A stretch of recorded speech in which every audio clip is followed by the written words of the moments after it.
Hi, it's Phil here from Revive My Ride, and today I'm going to show you how to refurbish your own alloy wheels at home and get great professional results using no specialist equipment.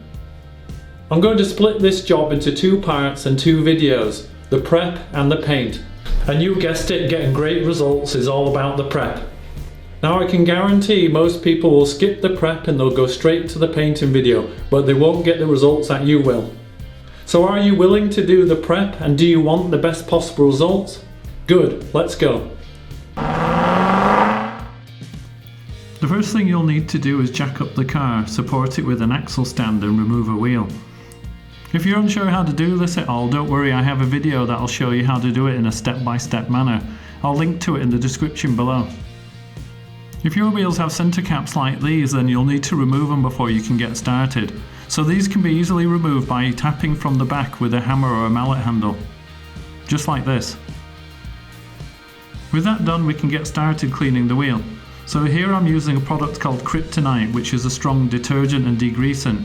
But if you don't have access to this, then washing up liquid and warm water will also do the job. Make sure you give the wheel a really good scrub front and back. This is a really important step because if you have any dirt or grease left over on the wheel, then it will really mess up your paint job. Leave the detergent to soak for 5 or 10 minutes and then give it a good rinse down. Here I'm using a pressure washer, but a water hose will do just as well. Now we've gotten to the most difficult part of the job, which is removing the old sticky residue left over from balancing weights. You can't leave them on there because they'll just look a mess, especially if you then paint over them. I found the best way to remove it is using a plastic scraper, a Scotch-Brite pad, brake cleaner and paint thinners. Just keep working away at them and eventually you'll get it clean. Just be aware that if you remove any of the wheel weights, then you'll have to have the wheels rebalanced once you finish the job. When your wheels are damaged by Kerb Rash, you don't just get deep scratches, you also get high points as well where the aluminium's forced upwards. You have to sand back these high points, otherwise you'll see it once the wheel's painted. So here I'm using some 180 grit sandpaper to sand back those high points. I find the 180 grit's a really good compromise because you could go coarser, but you introduce a lot of new scratches that you have to sand out later. Or if you go too fine, then you can be at it for ages. So this is the one that I found works for me. Depending on how bad your wheels are, this could take some time, but you have to work through each one of the pieces of road rash. Otherwise, you just won't get the finish that you're looking for. As with most things, the prep is the most important and the painting's the easy bit. Whenever you're sanding the wheel, make sure you get around the edge of the rim and just maintain that radius where it meets the tyre. If you have any areas with bubbles under the surface, then this is caused by corrosion under the paint, and you'll need to sand these back in exactly the same way. You should be able to feel by touch once the high points are gone because it'll feel a lot smoother to your hands. With the first stage of the sanding done, you just need to brush away the excess dust.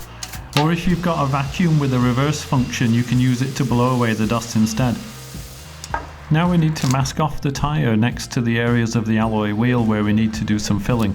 The trick to this is to hold the masking tape tight and then slide it side by side and work it down as far as you can between the alloy wheel edge and the tyre. Make sure you overlap the sections of masking tape. The purpose of the tape is to prevent filler from getting onto the tyre and also to protect the tyre from any sanding that you're going to be doing. Here I'm using a plastic trim removal tool to smooth down the masking tape between the tyre and the wheel. Okay, so it's time to mix up the filler. And here I'm using onion board as a board to mix on. And the onion board is basically a paper that's non-porous, so it won't absorb the filler. And when you finish with the sheet, then you can peel it off and throw it away. So it's quite a useful piece of kit, and I'll provide a link to it in the description.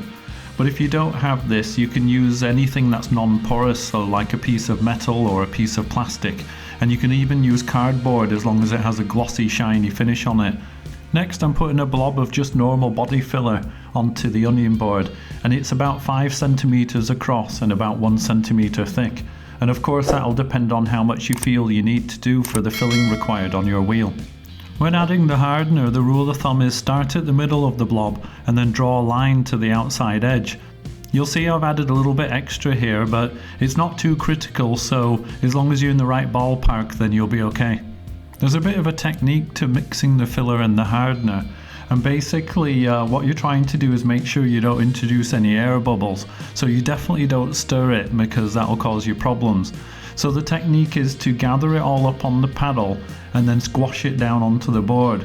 So gather it all up and then squash it down again. And you'll want to do this at least a dozen times and make sure the hardeners mix through the filler really well.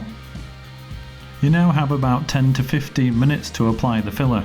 So when you're working on the rim of the wheel, then the easiest thing is actually just to use your fingers. So just take your time and get it smoothed all around where you've sanded. Get it all into the deep cuts and scratches to fill them in really well.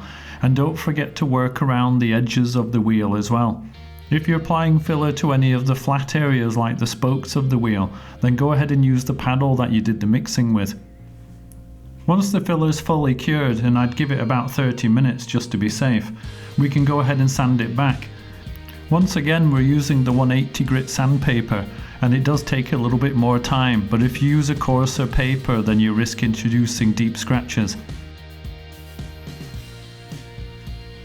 You can fold the sandpaper and then use the edge to get between the wheel and the tyre, and then make sure that you recreate the radius on the edge of the wheel as well.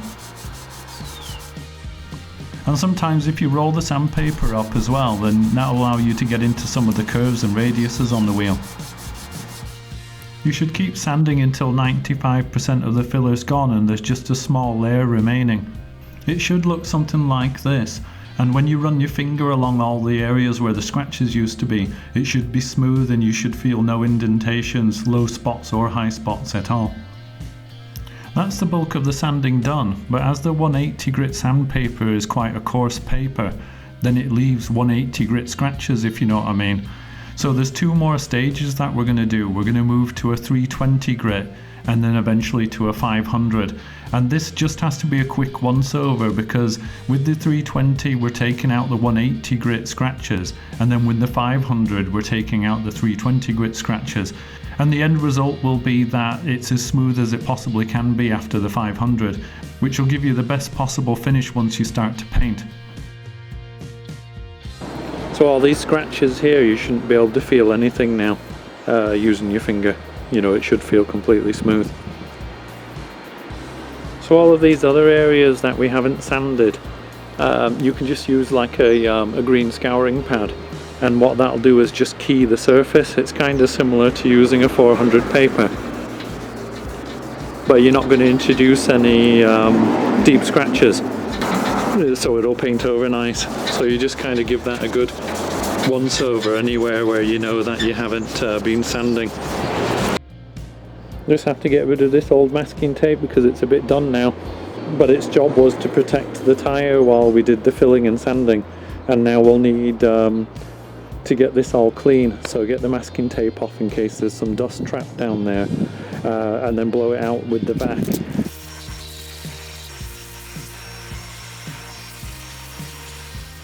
So on this style of wheel there's really good visibility down between the spokes, so I don't want to just be painting these front faces here and then it look really scruffy down behind the wheel where you can still see it.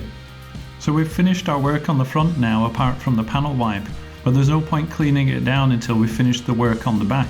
So I'm just going to flip the wheel over and do a little bit of prep on the back side of the wheel. So I'm just going to prep the back with a little bit of the 500 grit paper. It doesn't have to be as tidy as the front. It just has to look okay when you're looking through the spokes when it's fitted on the car. So I'm just going to go over this lightly just to key the surface so that the paint will adhere.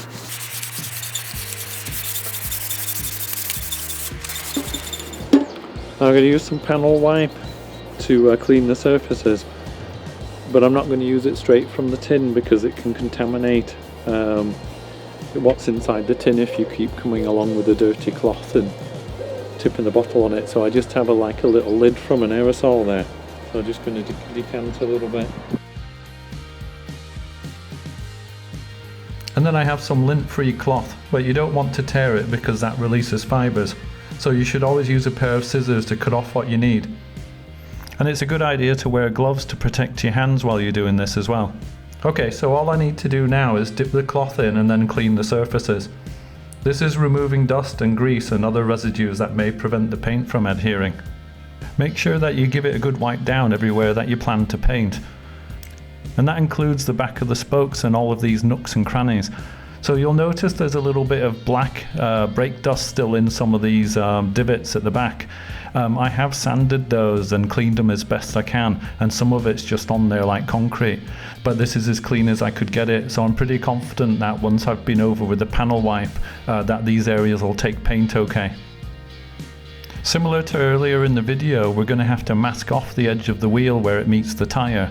So I'm going to get the masking tape down under the edge again, but this time I'm going to mask further, covering the whole sidewall of the tyre, and this is because I don't want overspray onto the tyre. Of course we could get it off with some thinners later, but I just find it easier not to get it on there in the first place.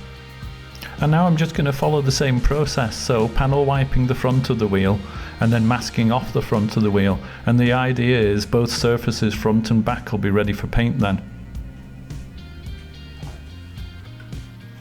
Make sure you don't forget to mask off the valve. So what I do is I cut some small sections and then I push the valve off to one side, and then I feed the masking tape down in as low as I can get it. And then I use 3 or 4 different pieces to make sure the valve's completely covered. Good work, that's the prep done. Time to do the painting, so click on the next video and I'll see you there. If you liked this video, please give me a thumbs up or subscribe. Catch you in the next one.